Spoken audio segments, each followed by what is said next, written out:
Mic with me today. Hopefully it works. I don't know where I am. Well, I know where I am. I've never been here before. That road goes, this is an old road I'm on. Logging road, and it goes up into the valley there, smaller valley. I might go for a little snoop on my nut. I'm kind of running out of time. I went farther up the main line than I did a couple days ago, but I had to do a lot of stuff at home before I left to go on my mini adventure, so I'm going to have to cut this adventure to this distance from home because we got guests and I got to be home for dinner. But anyway, lots going on in the world, isn't there? And a lot of people emailing in. Hopefully I got time to do a couple of these because I got an email here that's a fairly lengthy one from somebody who's done a lot of digging. I have a feeling I should probably share that on the Rumble channel because I don't think the bought and paid for media maniacs will allow me to share what I have here on the YouTube channel. There's a couple of mosquitoes out now. It's mosquito season already. Shit. So, let's get on with it and listen to this, shall we? Not sure what it was. The title of this one. Hello, Steve. I'm currently 63 years old, and I've hunted and fished and spent every second I could in nature my entire life. My father was Special Forces, and we learned at a very young age how to use a topo map and compass to navigate all kinds of terrain. I lived in Montana for nearly 20 years. I've been all over the U.S., Canada, and Alaska hunting and fishing. I've seen every kind of animal and hunted most of the time since I was 10 years old. Little bastards are starting to really fog up here. This is pre-Mount St. Helens, and a buddy and I decided to make a trip to Ape Canyon, Washington to hunt Roosevelt elk. No way. Yes, the same Ape Canyon where the prospectors were supposedly attacked years ago by a tribe of Sasquatch. Now, pre-Mount St. Helens, that was some of the most pristine forest I've ever had the privilege to hike. My friend and I spent literally thousands of hours together in the woods. We did not have to verbally communicate with each other to know what we would do in any given situation. We had parked and loaded up and headed in, planning to spend a week in the woods. Both of us were carrying about 60-pound packs, and we were making time going in as we were excited to see what we could find. There was a creek to our west, and we were hiking northeast up the canyon along the creek on the east side on the trail. Everything was just gorgeous. We could not have asked for a more beautiful day to hike. Slightly overcast, but not enough clouds to rain. Perfect temperature, right around 50 degrees at midday, and a nice chill in the air. We had gone, I would guess, about 7 miles, and had hiked up a steep incline that took us away from the creek and up and over a ridgeline on a trail that led into another canyon that, according to the topo map, had some large meadows at the head of it.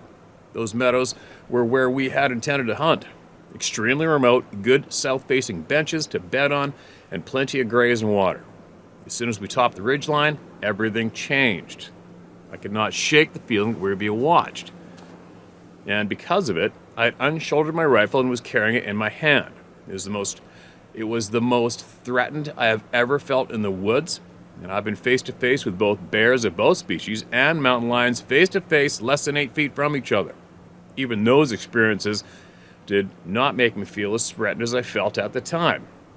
We kept moving, but the feeling got so intense that I finally stopped in the trail, turned back to face my friend, and he had his 44 mag pistol in his hand and looked me straight in the eyes and whispered, "We need to get out of here now." At that instant, we heard an ear-piercing whoop, yell, scream just up the hill from us. I put my binoculars up to see if I could spot what made the noise and spotted a very large, very big, and very hairy bipedal something standing, peering out from behind a large cedar tree. The face looked somewhat human, but with larger, wider nose and very pronounced eyebrow. Dark brown or black in places, shaggy hair covered the entire thing. We both yelled at it to go away, and it screamed back at us again and began to break branches and hurl small rocks down the hill towards us. My friend started to back down the trail, and I was right behind him. I could hear that this thing was following us, staying above and just behind us up the hill. When we crossed back over the ridgeline and were again near the creek, it seemed to want to make sure we understood we were not welcome there. It started screaming at regular intervals and throwing branches and rocks down the hill towards us. I've hunted all my life, and have helped track wounded bears on multiple occasions, and at no time ever in any of those have any of those bears ever thrown a rock at me. Ever. It just has not happened. My friend had stopped next to an aspen stand, and us stopping seemed to set off a new rage in this creature. It began to scream loudly and got more and more agitated, and just seconds later, a rock the size of a soccer ball came whistling down the hill with such force that it passed between my friend and I, sheared off an aspen tree about 6 inches in diameter like it was a matchstick. We could hear that rock coming. It was thrown with such force. My friend raised his pistol and fired 5 rounds up the hill in the direction the rock had come from, and we were in high gear out of there from that moment on. I'd put a shell in the chamber of my 7mm and was staying about 4 feet from my friend all the way back down the trail. Steve, I don't know what this thing was, but I can tell you beyond a shadow of a doubt it was not a bear. It was bipedal, and I'm guessing about 8 to 9 feet tall, and I would have put its weight at somewhere around 700 pounds. This thing could move like the wind. I've never in my life felt so threatened by anything since. I don't know what it was, but I do know it was bipedal and it had hands. Not claws, but hands. I have never gone back, and I will never go back to that area ever. Thinking back, I have no doubt in my mind if this creature had wanted to harm either one of us, it would not have come out. We would not have come out of there alive. I do not doubt that in any way. I've hunted some of the most rugged mountains in this country and in Canada and Alaska, and I've seen things I simply cannot explain. Sasquatch? I don't know, but I do know what I saw and experienced that day in the canyon, and I have no desire to go back there again. Thank you for giving me the opportunity to share this. You keep looking for the truth, my friend. Sincerely, John Bowen. Mr. Bowen. Appreciate that email, man. And I wonder how many other people have had experiences in Mount St. Helens pre-mountain blow up and haven't wrote into us yet. That'd be pretty damned unnerving. That is a lot of power, isn't it? How many people have wrote in about that, hearing the wind whistling off the boulder? And you're right, if that thing wanted your ass, you would have been strung upside down, hanging in his camp a long time ago, without any say in the matter. Wouldn't matter what kind of gun you're packing. But it is weird. It's weird how they have somewhat, is the word compassion? I don't know. Sympathy, maybe? But I don't know why. I don't know why they respect us. I haven't a frickin' clue. I mean, it would be nothing for that thing to basically tear both of your heads off with rocks flying downhill and just walk away. Right? Anybody that came and found you would have said you got hit by a rock slide. Right? Whatever. It's just so bizarre that they let us walk more often than they don't, right? And obviously the people that they don't let walk, we'll never hear from them. If it's happened, I'm sure it has.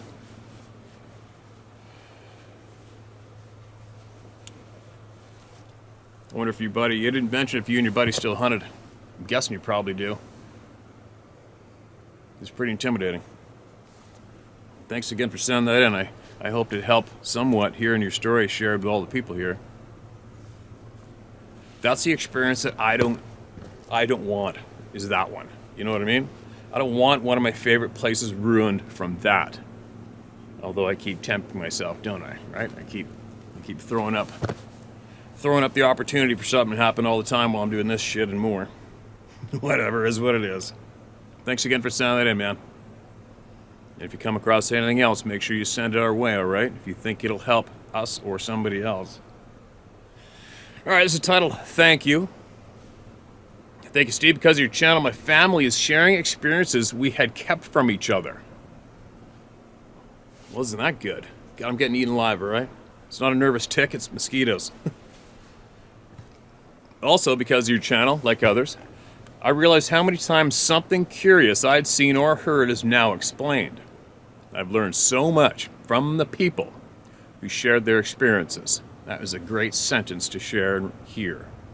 Also, the recommendations for Scott Carpenter and David Pilatus, letters from Bobby Short, and The Secret Kept from the World. I've only known your channel for a little more than a month, and it's been a ride. I'll tell you what, it's been a ride. I turned to the internet after the encounters I had here in Arizona. It wasn't the first time, but that was in the north. Washington, Wyoming, and Colorado. Always in the tall pines. I figured I was safe in the deserts of Arizona. 1 year ago, Roosevelt Lake, I was driving home from shopping in Globe. It's a beautiful wild country, all part of the Tonto National Forest. It was about 10 at night and black as blackout. As I was approaching the Young Road cutoff, I could see the headlights of the car coming towards me. It appeared that something big walked in front of the lights. I slowed down because we have deer and elk. We had huge wildfires that summer and the one before, so the game had come down from the surrounding mountains in droves. When I got closer, it seemed odd, but the car was stopped and then suddenly turned up Young Road and stopped again on the shoulder. I scanned for injured deer or elk, but that's not what I saw. The headlights of the other car illuminated the red-haired giant walking off the road into the brush. I knew instantly what I'd just seen. I didn't stop, and I was shook to the core. I thought, what are those fools in that other car doing? Stopping? I couldn't get home fast enough, emptied the groceries, and brought my dog in from the car, shut all the windows, turned on all the lights, and never felt safe there again. You see, Young Road was only a mile from my house. That sucks. I moved 6 months later, no doubt. I'd mentioned to a friend, a state trooper, that I'd seen something and described it. He didn't respond the way I expected. Instead, he educated me on the different variations of hair color and which live where around us. And which live where around us. You probably meant and which live where around us. All right, there's a bit of a typo there. This is something they are taught to help them with their job in the wilds alone. I know this is long, but believe me, it's condensed from the 15 versions I've started to write. Thank you, and I hope this helps. Dolly Price. Dolly, thank you so much, and that was a short one, actually. You really condensed it down. Your family's sharing experiences, we kept it from each other. All right, if you got any more, and you want to share them with everybody here, go ahead and do it, all right? And especially, I am not interested in the locations myself. That's just me personally. I've learned enough to understand and realize that these beings can be anywhere at any time. So, but there could be other people that possibly live or work near the places that your family has had the experiences, and they would maybe possibly benefit from you sharing the rest of your stories. Maybe, right? But if you want to, feel free. I'll read them. Or not. Well, thanks again for sending that in.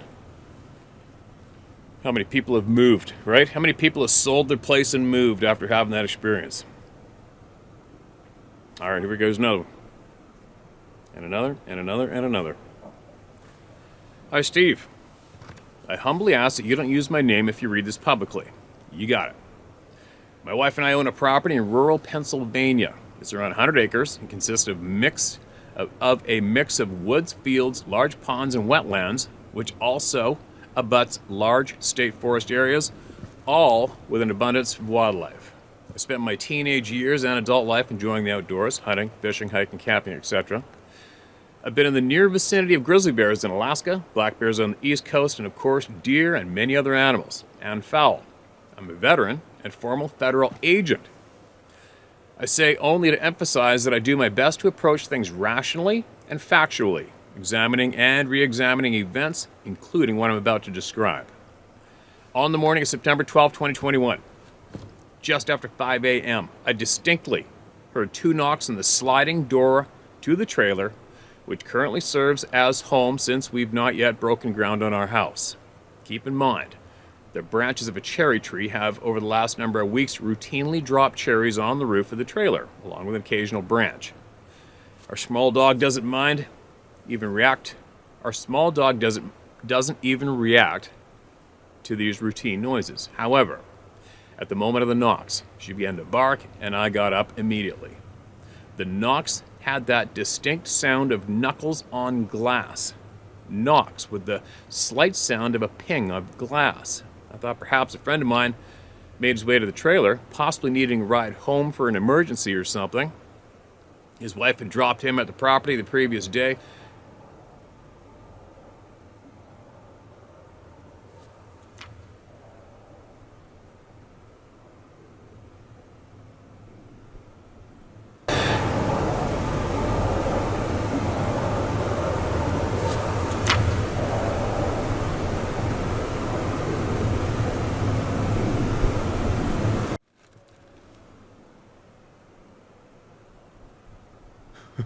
That was different.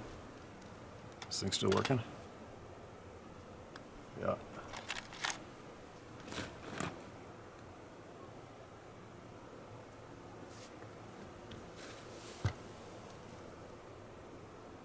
It's definitely different. Anyway, where was I?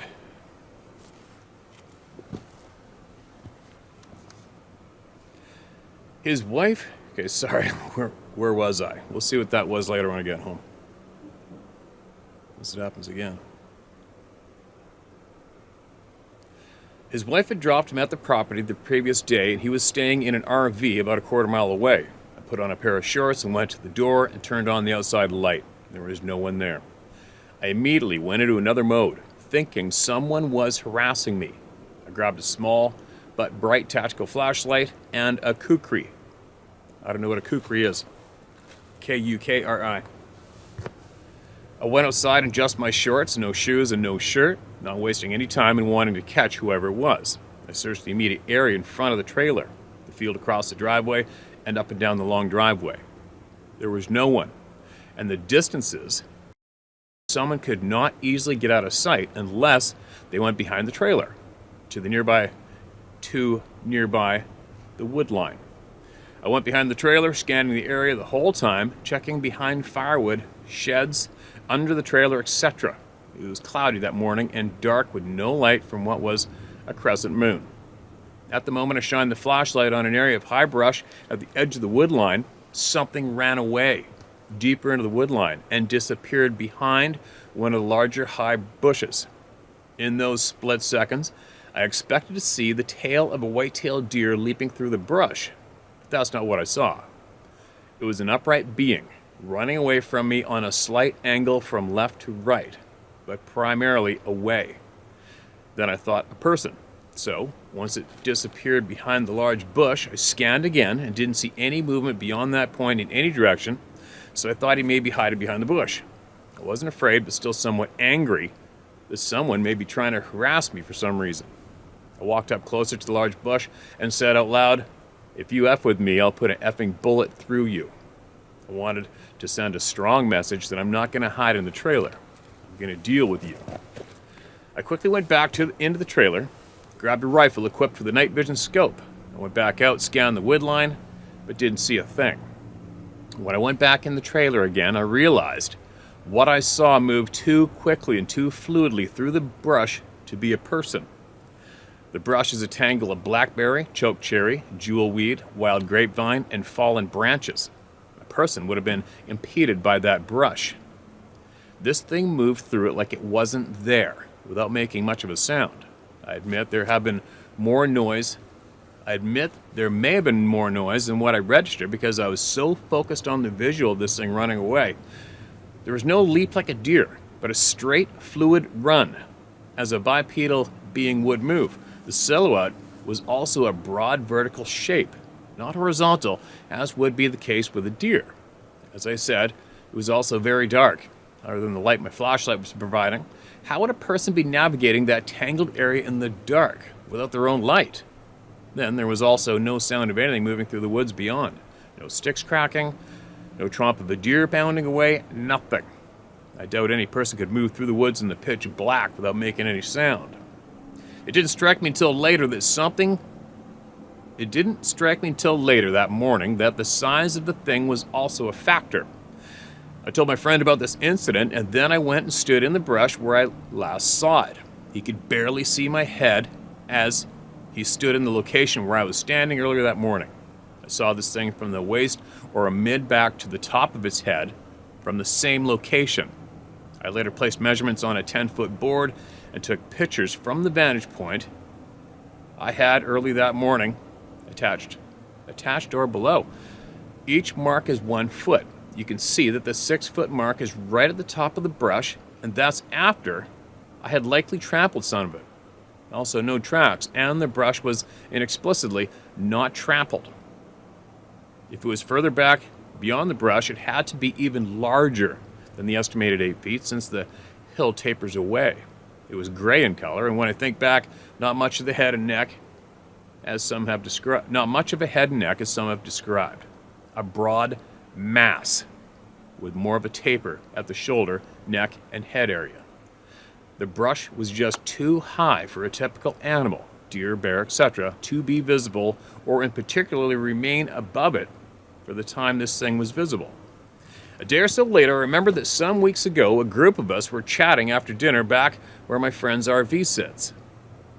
His son said he thought he saw someone in a gray hoodie some distance away. I jogged down there thinking it was a trespasser, but didn't see anyone. I just figured his eyes played tricks on him. Now I wonder if it was the same thing from the other morning. I wonder now if this thing was observing me before this incident. There's another door to the trailer closer to the wood line, but I don't use it that often. I would have provided a quicker exit to the wood line if it knocked there. But then again, it's also closer to my bedroom window. The other factor is that it clearly didn't move the whole time I was searching the area around the trailer until the light was directly very near it. Can I tell you 100% this is Bigfoot? No. All I can say is that it wasn't a person, and it wasn't a typical animal present in this area. The size, the unusual speed, the fluidity of movement were all highly unusual. I'll let you know if it shows up again. Well, let's hope it doesn't, right? For your sake. Yeah. Hold on a minute here. Yeah, let's hope it doesn't show again, right? The hoodie thing. There was where I hunt for one particular buck I've been after for a handful of years. About, I don't know, maybe about a 1.5 kilometers away from where I hunt on the same side of the valley. Some people got a hold of me and told me that they were hiking there or mountain biking on a mountain bike trail back in there.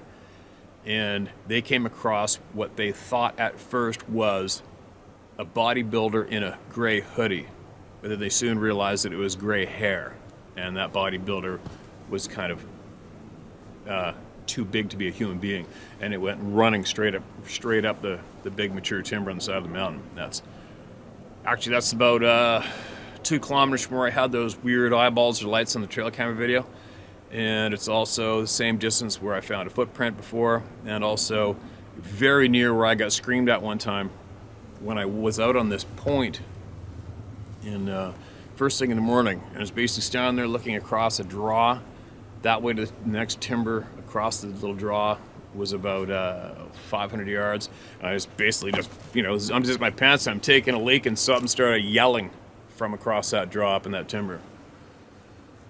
Sorry, that's where my brain went when you said the gray hoodie. It triggered that memory of those people just making that description and what I have experienced in the same zone. But anyway, I wonder why they rattle the doorknobs and bang on windows and walls. It just doesn't make sense, right? Like, I haven't a clue. Unless they're maybe it's doing one of those I triple dare you things with their buddies in the timber. I dare you to go up and knock on that window. I dare you to go rattle that door and see if they come out or not. Who knows, right? I don't know. But I have been in that remote cabin with the wall getting banged on, alone. And it's not fun. It's not fun. And when I had the cabin banged on was after I had become aware of these things, after I'd seen that thing above me. And I knew I wasn't going outside, and I couldn't see out the windows. The only light was on the inside. So I had an old 303 British then with a 10-shot magazine, and it was in the bedroom. And I calmly got up. I was reading a book. I went, got the rifle, jocked one in, put the safety on, put it down on the floor beside me, and just kept on reading a book. What are you gonna do? Not much.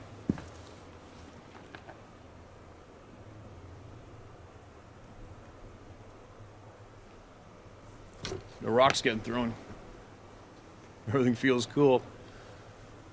Keep going to get some more shares out while I'm here. I don't know what the hell that noise was a minute ago. Down the slope. Hopefully the recorder picked it up.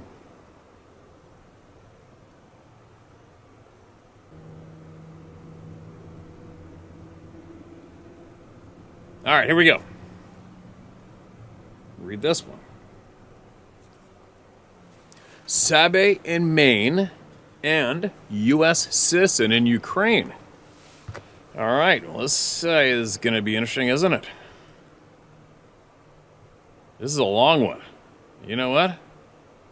I'm going in. All right? Hi, Steve. First off, thank you for all you are doing to create a place for all of us who have had run-ins with Sabe, to share experiences free from judgment and ridicule, and for helping to get the truth, whether it be Sabe, COVID lunacy, or Ukraine, out there for all to see. Yes, I have had Sabe experiences. My first one was in 1974 at the age of 10, and my most recent one was in 2017. Those are not the crux of this email. I'll send you a separate email detailing my frightening Sabe experiences. This email is about what's really happening in the Ukraine. All right. I really want to read this email. What I think I will do is share it on the Rumble, because I don't know what you're going to say, but it's probably going to be, it's probably not going to be left up on the YouTube channel, is it? So I will continue reading here, edit it out, and for all you that want to listen to the rest of this, I'll put the link to the Rumble video in the description below. All right? And then I'll carry on with another email of his experience out here right after. A little background on me. I am a grandma, a retired paralegal and former investigative reporter. My father worked intelligence for the CIA. I was born and raised in Maine, but at the tender age of 18, a very green and naive girl, I went to live with my father overseas in the Mediterranean region. I got a crash course in geopolitics and how to keep myself safe from human traffickers and anyone who may have a grudge against my father due to his type of work. At the time, I was very angry with my father. I thought he was a raging lunatic. He drilled into me that I must always know who is in front of me, in back of me, and to the sides of me, driving or walking, and to always look for an escape in the event someone is following me. We would wait 3 to 4 hours for the right table in a restaurant. He had to be in the back by an exit with his back against the wall. Basically, he had to have sight of all entry points, and he never made reservations. It was always a last-minute decision on where we're going to eat.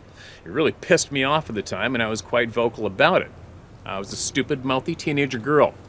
But now in my 50s, I understand my father's madness. I just wish he was still alive to thank him and to pick his brain. I'll be honest with you, Steve, this is a long email, so I will give you a shortened version first with a few links, and then a more detailed version further below with all the supporting links. You decide what you want to share with the good folks who follow your channel.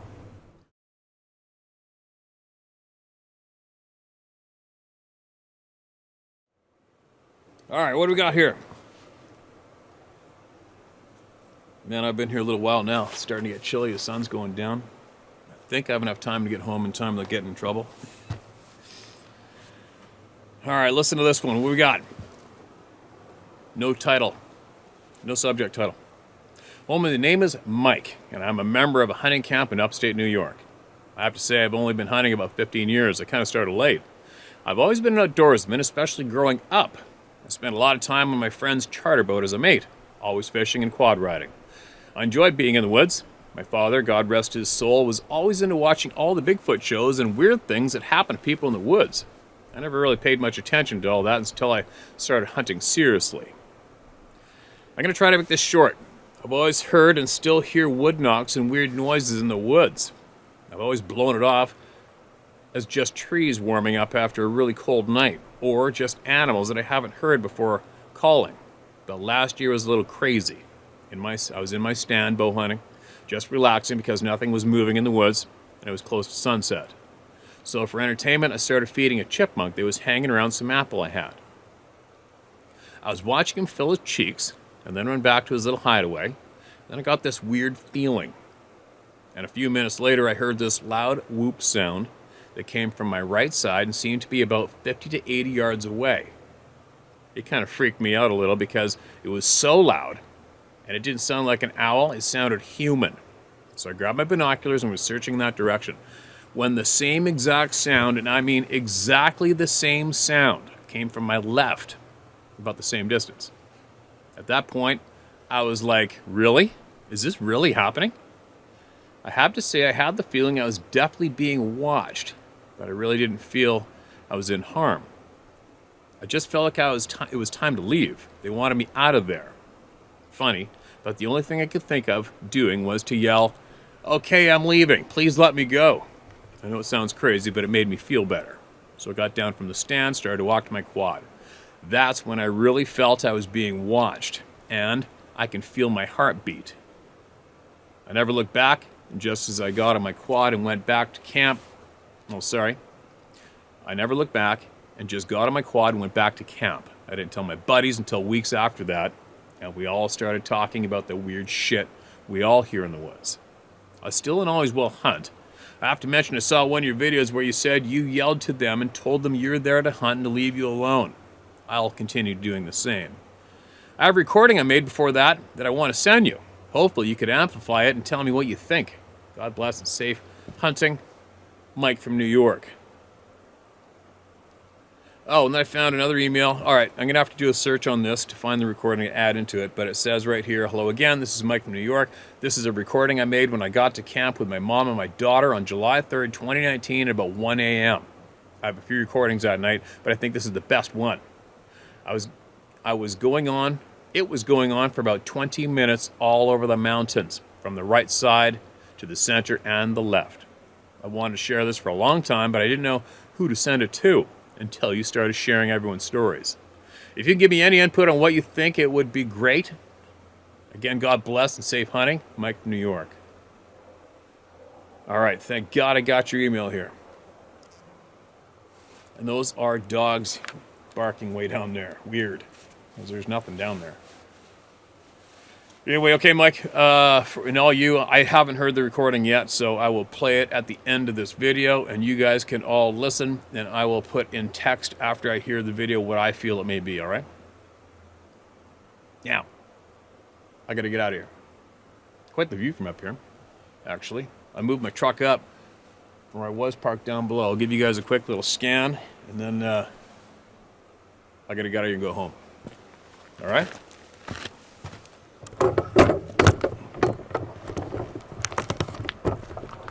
And here's what I've been looking at.